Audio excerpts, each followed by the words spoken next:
राष्ट्रीय गेम्स ज्या झाल्या ना त्याच्यात जे पदक विजेते आहेत त्यांना अजून बक्षीस रक्कम मिळाली.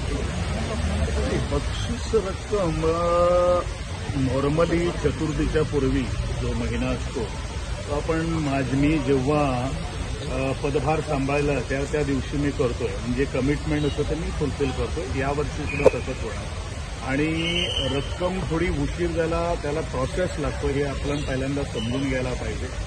कारण इंडियन ऑलिम्पिक असोसिएशन जोपर्यंत आपल्याला कन्फर्मेशन देत नाही आणि ते कन्फर्मेशन मला वाटतं गेल्या 1.5 महिन्यात आपल्याला आलेलं आहे आणि सर्टिफिकेट्स त्यांची विजेत्यांची आपण ऑनलाईन प्रोसेस केलेली आहे.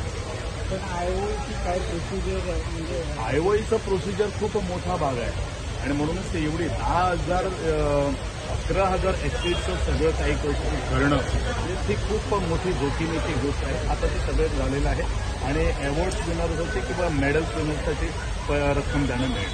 ऑलिम्पिक असोसिएशनान दिला दिसता तेंका, ऑलिम्पिक असोसिएशनाकडल्यान तेंका मेळ्ळें दिसता. हय, आमचं नॉर्मली कशें आसा मदीं हालींच आमकां तेजो सगळो टोटल रिपोर्ट आयिल्लो आसा आणि म्हणूनच आमी प्रोसेसान घातिल्लो आसा फायल. बट बिफोर गणेश चतुर्थी सगळो ड्यूज क्लियर जातलो. Not only the national medal winners but ज्यांनी नॅशनल आनी इंटरनॅशनल लेवलाचेर जो मेडल्स मेळिल्ले आसा, लॉरल्स मेळिल्ले आसा, तांकां सगळो अमावंट जो आसा तो before Ganesh Chaturthi they are going to clear.